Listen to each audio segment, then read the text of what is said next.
कलीमुल्लाह। आज हम बात करेंगे चने के फ़वाइद और इस्तेमालात क्या हैं। हमारे साथ हैं अली अकबर साहब। अस्सलाम वालेकुम सर, क्या हाल है? वालेकुम अस्सलाम कलीमुल्लाह, आपका क्या हाल है? अल्हम्दुलिल्लाह सर, मैं ठीक हूँ। सर आप हमें बताएं कि चने के फ़वाइद क्या हैं और इस्तेमालात क्या हैं। जी बिल्कुल कलीमुल्लाह, ये बहुत अच्छा टॉपिक है। जी सर। आप ये देखें कि जब तक आपको किसी भी कमोडिटी का पता नहीं चलता कि इसका फ़ायदा क्या है और इसके इस्तेमालात क्या हैं, तब तक आप उसकी अहमियत को नहीं समझ पाते। जी सर, ऐसा ही है। तो बिजनेस के लिए किसी भी कमोडिटी को समझना ज़रूरी होता है, उस कमोडिटी को अपना दोस्त बनाना पड़ता है, उसके जो बेनिफिट्स होते हैं उनको समझना ज़रूरी होता है और इसके जो एडवांटेजेस होते हैं उसको समझना ज़रूरी होता है। जी सर, ऐसा ही। तो इसीलिए आज हम बात करने जा रहे हैं, क्योंकि हम बात कर रहे हैं कि आप चने का बिजनेस कैसे कर सकते हैं। जी और सर। चना जो है पाकिस्तान की, आप समझ लें कि जो फूड आइटम्स हैं, एसेंशियल फूड आइटम्स हैं, उनके अंदर इसका बुनियादी रोल है। जी और सर, ऐसा हमारे ही है। 70% जो गरीब लोग हैं या दरमियाना तबका है, उनकी खुराक का हिस्सा है। जी आप सर। देखते हैं वो या तो साबुत चना हो सकता है, वो या चने की दाल हो सकती है, वो या बेसन हो सकता है। जी सर, ऐसा ही। तो किसी न किसी फॉर्म में वो बेसन या चने की दाल या चने का इस्तेमाल करते हैं, इसके बगैर हमारी खुराक अधूरी है। जी सर, ऐसा ही। तो अब इसके हेल्थ बेनिफिट्स पे हम बात करना चाहते हैं, ताकि लोगों को पता चले कि हम ये थर्ड वर्ल्ड कंट्रीज़ जो हैं, इसमें गरीब लोग क्यों ज़्यादा मकदार में इसे खाते हैं और इसकी क्या वजह है। जी सर, बिल्कुल आप ठीक जब है। भी कोई फूड लेते हैं तो आप उसमें कार्बोहाइड्रेट्स की बात करते हैं, प्रोटीन्स की बात करते हैं, उसमें आयरन की बात करते हैं, एसिड्स की बात करते हैं, ये सारी चीज़ों की बात करते हैं। जी सर। तो इसी हवाले से अगर हम देखते हैं तो इसमें क्या है कि आपके पास जो चना है, इसके अंदर आपकी जो इसकी कंपोजिशन देखें कि इसमें प्रोटीन्स 22% प्रोटीन्स है।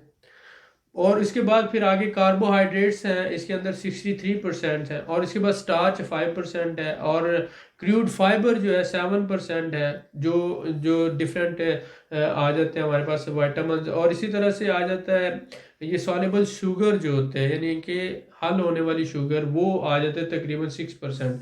और ऐश 3%। तो सबसे अहम जो इसमें हुआ कार्बोहाइड्रेट्स।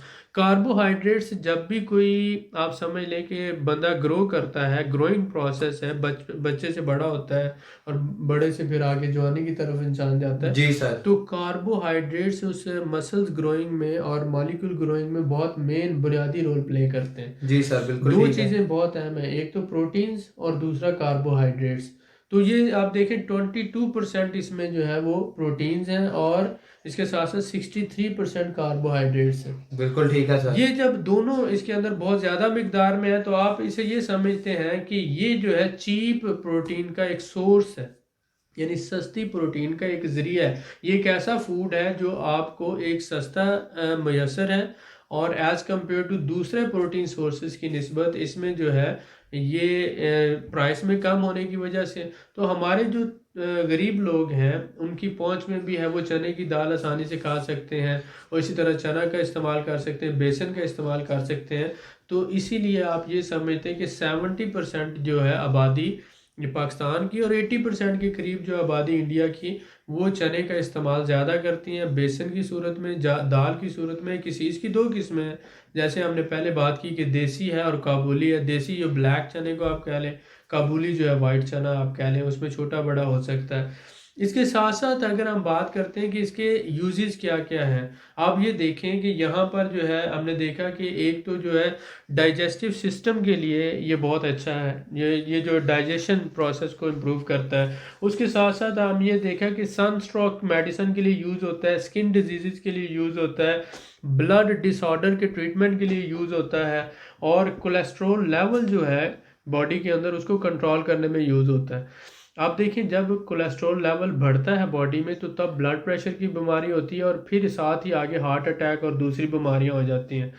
तो हम ये समझते हैं कि जो अमीर लोग हैं या जो ज़्यादा, यानी कि जिनके पास पैसा है, तो वो जो ज़्यादा गोश्त खाते हैं, जो ज़्यादा जो है प्रोटीन्स लेते हैं और इस तरह से, या ज़्यादा जो है मतलब एक्सपेंसिव बीफ है, मटन है, या इस तरह की जो डाइट्स वगैरह लेते हैं उनमें होता है। लेकिन आप ये देखेंगे कोलेस्ट्रॉल जो है लेवल जैसे जैसे बढ़ता जाएगा, ब्लड प्रेशर और दिल की बीमारियां जो हैं वैसे वैसे ज़्यादा होती जाती हैं, तो ये उसको कंट्रोल करता है।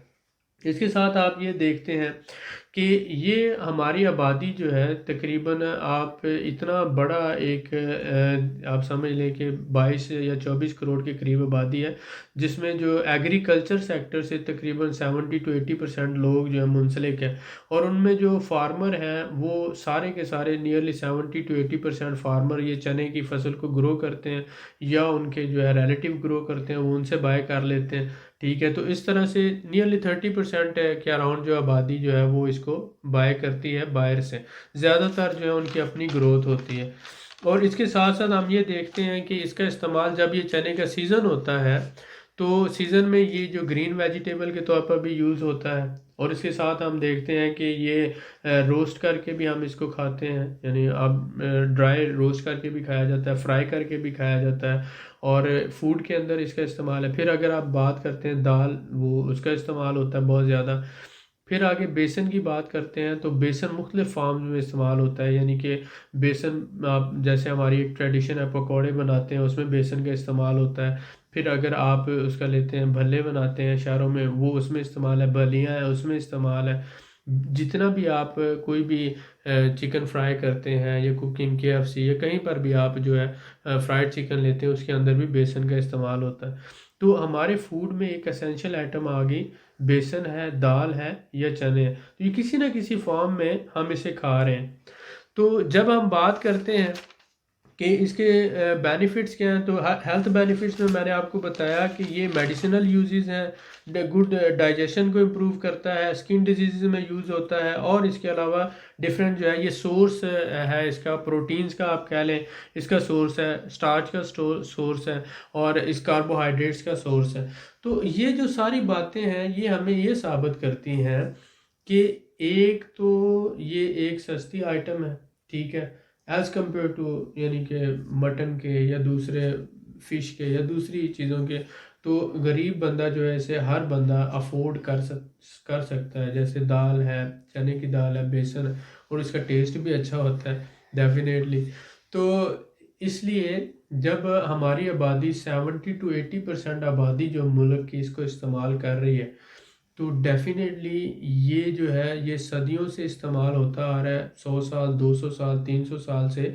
अगर हम पीछे भी जाते हैं तो देखते हैं कि चना जो है या चने की दाल है, किसी न किसी फ़ॉर्म में ये इस्तेमाल होती आ रही है। जैसे गंदम है, आटा है, उसके साथ ये चना है और चने की दाल है और बेसन है, इसका भी इस्तेमाल। तो ये सदियों से इस्तेमाल होता आ रहा है और सदियाँ ही आगे इस्तेमाल होता जाना है। तो इसका बिज़नेस अगर आप करते हैं, इसका होलसेल करते हैं, इसकी आप ट्रेडिंग करते हैं, आप इसकी बाइंग करते हैं, आप प्रोसेसिंग में वैल्यू एडिशन में आ जाते हैं। कैसे? मसलन इसका सीज़न ये साल में 4 महीने इसके लगते हैं, सितंबर से लेकर दिसंबर तक ये प्रिपेयर होता है। तो इसकी फसल तैयार होती है और दिसंबर में जो है मोस्टली ये मार्केट में आना शुरू हो जाता है, दिसंबर, जनवरी और ऑनवर्ड। तो अगर आप उस सीज़न में बाइंग करते हैं चने की, वाइट चना, ब्लैक चना बाइंग कर लेते हैं, बाय करने के बाद आप उसको बाद में दाल की शक्ल में मार्केट में बेचते हैं, या आप उसका बेसन बनवाकर उसकी मिलों के ज़रिए जो होता है ये चक्कियाँ उस पे पिसाई, जैसे आटे की पिसाई होती है इसी तरह दाल की पिसाई होती है। दाल की पिसाई ग्राइंडिंग करवाने के बाद आप उसकी पैकिंग और अपना ब्रांड नेम से ग्रोसरी स्टोर हैं, परचून की दुकानें हैं, ये जो बड़े बड़े स्टोर हैं आप उनको सप्लाई देते हैं। तो इससे क्या होगा कि ये वैल्यू एडिशन कंसिडर होती है। आपने फार्मर से लिया उसको, उसके बाद प्रोसेस करवाया, पैकिंग करवाई, और पैकिंग करवाने के बाद आप उसको अपने ब्रांड नेम से सेल कर रहे हैं। तो इस तरह से आपको पता चलेगा कि मुझे बाइंग किस सीज़न में करनी है, उसकी हैंडलिंग कैसे करनी है, स्टोरेज कैसे करनी है, पैकिंग कैसे करनी है, ग्राइंडिंग कैसे करवानी है, और मिलावट से पाक बेसन जो है मुझे कैसे देना है मार्केट के अंदर। तो डेफिनेटली आप दाल की शक्ल में भी बेच सकते हैं, चने की शक्ल में भी बेच सकते हैं, और बेसन की शक्ल में भी आप बेच सकते हैं। तो ये एक ही चीज़ की 3 से 4 प्रोडक्ट्स बन जाती हैं। आप इनको जब मार्केट में सप्लाई करते हैं तो आज आप एक छोटे लेवल पे काम शुरू करेंगे, 5 लाख, 10 लाख, 20 लाख के से शुरू कर सकते हैं। कल को ये बढ़ते बढ़ते आपकी मेहनत, ईमानदारी से ये बिज़नेस बहुत ज़्यादा एक्सपैंड कर सकता है। क्योंकि आपको पता है कि ये हर गरीब ने खाना है, हर अमीर ने खाना है, हर घर की ज़रूरत है। साल पड़ा रहे, 2 साल पड़ा रहे, ख़राब नहीं होने वाला, इसमें लॉस का कोई चांस नहीं है।